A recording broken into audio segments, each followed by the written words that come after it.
Good morning, everyone. Welcome to this mandatory staff training on the Phoenix Domus Missing Resident and Unauthorized Absence, or UA protocol. This is a crucial training session, and the information we'll cover today is vital for maintaining the safety and well-being of our residents. We're here in August 25 to refresh our understanding and ensure consistent adherence to these critical procedures. Let's start by understanding why this protocol is so incredibly critical.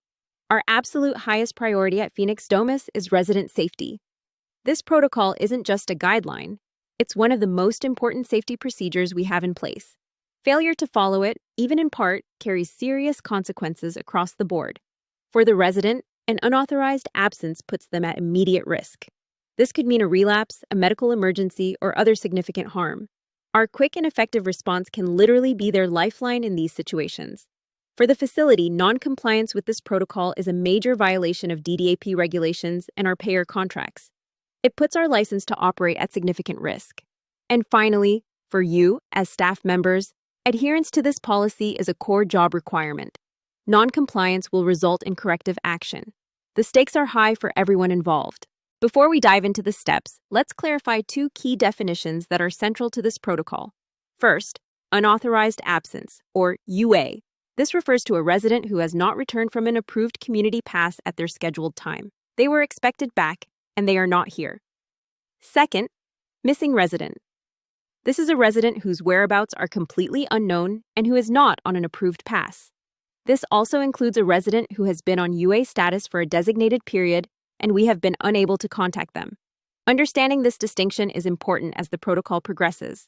When a resident is late, a critical 60-minute clock immediately starts ticking. This first hour is paramount. Your actions within this initial 60 minutes are mandatory and time-sensitive. The overarching goal during this crucial period is to confirm the absence, attempt to locate the resident, and most importantly, notify your supervisor, all within that 1-hour time frame. Every minute counts. Let's break down the first steps. Time 0 is the exact moment you realize a resident is late for their return. Step 1, which should happen immediately, is to confirm absence. Check the sign-out, sign-in log to verify their expected return time. Is the log correct? Was there a misunderstanding? Then conduct a quick physical check of the resident's room and all common areas. They might just be somewhere unexpected. Within the first 15 minutes, you move to step 2, attempt to contact. You must make at least 2 separate phone calls to the resident's cell phone. If there's no answer after these 2 calls, leave one clear, concise voicemail. Document the times of these calls, even if there's no answer. Documentation is absolutely critical throughout this process. Within 30 minutes of discovering the absence, you must document your actions immediately. Make a detailed entry in the resident's electronic health record, or EHR, and also in the shift communication log. This entry must include the resident's full name, their expected return time, the exact time the absence was discovered, and the times and results of all your contact attempts. Whether you reached them, left a voicemail, or got no answer. If it's not documented, it didn't happen, and that can have serious repercussions. This is a non-negotiable step and arguably one of the most important in the entire protocol. If the resident has not returned or made contact within 60 minutes of their scheduled return time, you must call the on-call supervisor. There is no exception to this. Be prepared to provide all the details you have meticulously documented from your earlier steps. Your hesitation to make this call is simply not an option. It is your job, your responsibility, to initiate this contact. This ensures that the appropriate level of management is aware and can direct further action. Once the on-call supervisor has been notified, they will take over and direct all further actions regarding the missing resident. It is extremely important that you do not take these next steps without explicit supervisor approval. These escalated actions may include contacting the resident's emergency contacts, notifying the primary therapist to get their clinical insight, and if the situation is deemed high risk by the supervisor, filing a missing persons report with law enforcement. The supervisor will guide the appropriate next steps.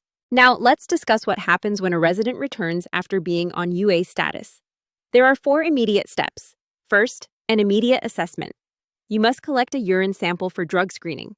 Second, a safety check. Assess the resident for any immediate medical or psychiatric needs. Are they injured? Are they agitated? Do they seem to be in crisis? Third, notify. Inform the on-call supervisor immediately that the resident has returned. And fourth, document. Fully document the resident's return, including the time and the results of your immediate assessment and drug screening. To summarize, let's reiterate the key takeaways and absolute non-negotiables of this protocol. 1. The clock starts immediately.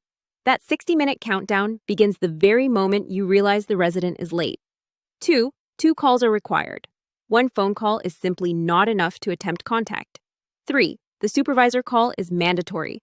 The on-call supervisor must be called if the resident is not back within 60 minutes, no exceptions. And 4. Document everything. If it's not documented in the EHR and shift log, it didn't happen in the eyes of compliance and regulation. That concludes the formal overview of the Phoenix Domus Missing Resident and Unauthorized Absence Protocol. Now, I'd like to open it up for any questions you may have.